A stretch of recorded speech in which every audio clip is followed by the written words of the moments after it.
Good morning. आज हम लोग जानते हैं पुनर्जन्म की अवधारणा क्या है। भारतीय दर्शन में पुनर्जन्म की अवधारणा क्या है। विभिन्न दार्शनिकों ने रिवर्थ को या पुनर्जन्म को किस तरह से लिया है, इसकी विवेचना किस प्रकार की है उन्होंने। सबसे पहले तो हम यह जानें कि पुनर्जन्म का क्या अर्थ होता है। पुनर्जन्म का अर्थ होता है बार बार जन्म ग्रहण करना।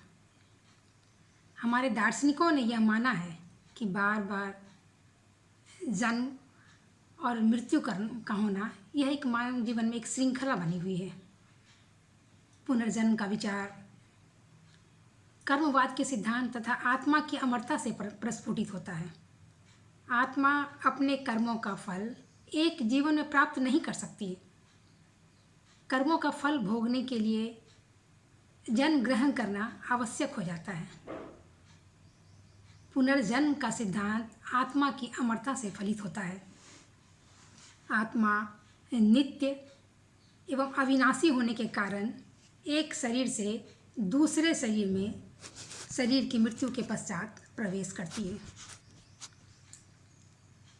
तो मृत्यु का क्या अर्थ होता है?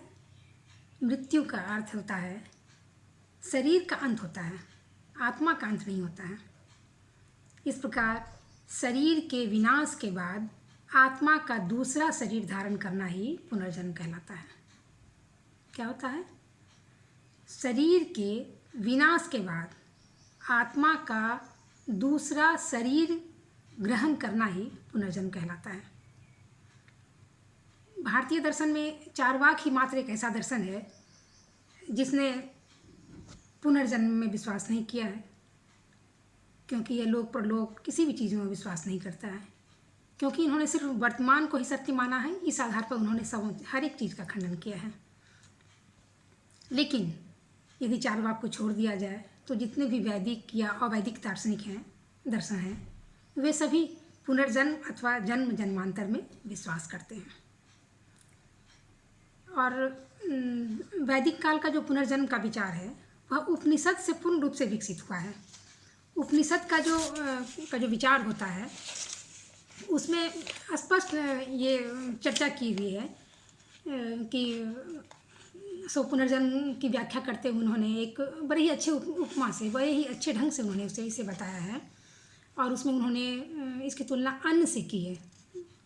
और उन्होंने उसमें उपनिषद में यह लिखा गया है कि अन्न की तरह मानव का विनाश होता है और अन्न की तरह उसका पुनर्जन्म होता है। और इसके आगे यदि हम बढ़ें गीता दर्शन में हम जाएं तो पुनर्जन्म की बहुत ही अच्छी व्याख्या तो वहाँ की जाती है, क्योंकि वो कर्ण सिद्धांत, आत्मा की अमरता, सब कुछ में विश्वास करता है। और बड़े ही सुंदर ढंग से गीता में पुनर्जन्म की व्याख्या की गई है। और उसमें कहा गया है कि जिस प्रकार मानव की आत्मा भिन्न भिन्न अवस्थाओं से, जैसे शैशवाकाल, युवावस्था, वृद्धावस्था से गुजरती है, उसी प्रकार यह एक शरीर से दूसरे शरीर में प्रवेश करती है।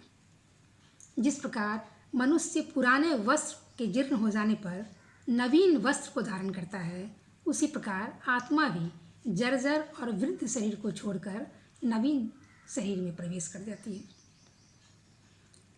गीता में यह बतलाया गया है कि मनुष्य की तरह ईश्वर का भी पुनर्जन्म होता है। मानव अपने पुनर्जन्म की अवस्था से अनभिज्ञ होता है, परंतु परमात्मा इन सारी चीज़ों को जानता है और उनका अवतार होते रहता है, उनका ये अवतरण होता है। और इस प्रकार गीता का जो आत्मा का विचार होता है वो बड़ा ही विशिष्ट प्रतीत होता है हमारे लिए। अभी तक जितने भी विचार आए हैं उनमें सबसे स्पष्ट और अच्छी विवेचना गीता दर्शन में ही मिलती है। जिस तरह से उन्होंने पुनर्जन्म विचार में अपनी व्याख्या प्रस्तुत की है, उन्होंने इनका पुनर्जन्म विचार विशिष्ट इसलिए प्रतीत होता है कि उन्होंने बड़े ही अच्छे उपमाओं के द्वारा और बड़े ही स्पष्ट विचार से इन्होंने पुनर्जन्म की व्याख्या को हमारे समक्ष रखा है, और बड़े ही साफ सुथरे शब्दों में। और उन्होंने एक और बात जो कही है एक उपमा के द्वारा, उन्होंने कहा है कि जिस प्रकार एक दीपक की ज्योति से दूसरे दीपक की ज्योति को प्रकाशित किया जाता है, ठीक उसी प्रकार हमारे वर्तमान जीवन की जो अंतिम अवस्था होती है, उस अंतिम अवस्था से भविष्य जीवन के प्रथम अवस्था का निर्माण होता है, ऐसा गीता दर्शन में कहा गया है। और इसके आगे आप बढ़िए, न्याय दर्शन और वैशेषिक दर्शन को हम देखते हैं। यह भी ईश्वरवादी दर्शन है, ईश्वर को मानता है।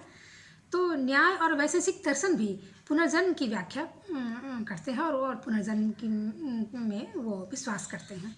और इन्होंने कहा है कि जिस प्रकार नवजात शिशु से इसकी तुलना इन्होंने की है, कि जिस प्रकार नवजात शिशु के हंसने और रोने से इसकी तुलना उन्होंने किया है, और कहा है कि शिशुओं का हंसना और उनका रोना उनके पूर्व जीवन की अनुभूतियों का प्रचारक होता है।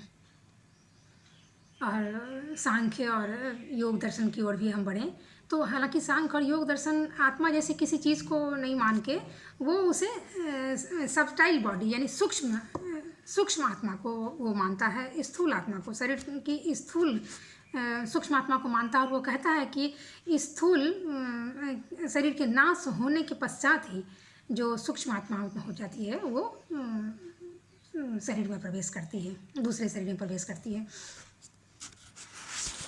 तो ये सांख्य दर्शन इस तरह की विवेचना है इनका।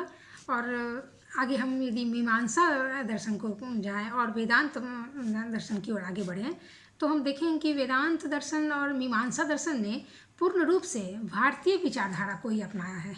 और मुख्य रूप से इन्होंने उपनिषद और गीता में जो कही गई बातें हैं उनका इन्होंने अवलोकन किया है और मुख्य रूप से उसी बातों को ये मानते हुए प्रतीत होते हैं। जिस तरह से गीता में उन्होंने व्याख्या की गई है, इसी तरह से वेदांत और मीमांसा ने भी पुनर्जन्म की अवधारणा का वर्णन किया है और उसको माना है। तो इस तरह पुनर्जन्म की व्याख्या तो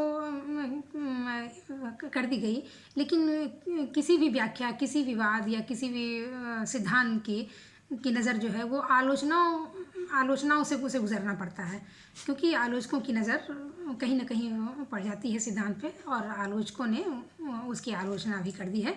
और आलोचकों ने बताया है कि पुनर्जन्म की व्याख्या हम इस तरह नहीं कर सकते हैं। और उन्होंने आलोचना करते हुए कहा है कि पुनर्जन्म के लिए की व्याख्या यदि हम करें तो ये जो पुनर्जन्म है वो मानव की अनुभूतियों का स्मरण नहीं कराता है। वैसे इस आलोचना को निराधार माना गया है, क्योंकि वर्तमान जीवन में ऐसे कई घटनाएं हमारे पास घटती है जिनका हम स्मरण नहीं होता है, हमें नहीं होता है। तो इस तरह इस आलोचना को बहुत मान्य नहीं माना गया है। लेकिन फिर दूसरे आलोचकों ने कह दिया कि पुनर्जन्म की यदि हम माने या उनकी व्याख्या करें तो यह सिद्धांत जो है वो वंश परंपरा का विरोध कर देता है। क्योंकि वंश परंपरा जो एक सिद्धांत जो हम जानते हैं, जिसके अनुसार हम यह जानते हैं कि मानव का जो मन और शरीर जो है वो अपने माता पिता के अनुरूप निर्मित होता है, और इस प्रकार यह सिद्धांत मनुष्य को पूर्व जन्म के कार्यों का फल ना मानकर अपनी परंपरा द्वारा प्राप्त ग्रहण किया हुआ मानता है।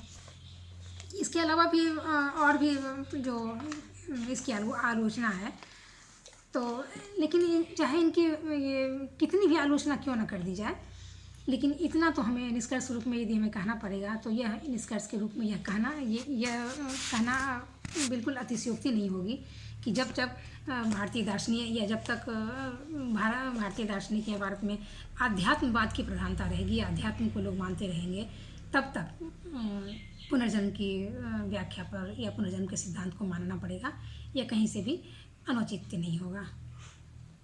तो यह था हमारा पुनर्जन्म की अवधारणा पर एक संक्षिप्त हमने चर्चा की है, और इसे आप विस्तृत रूप में आगे ले जाके लिख सकते हैं।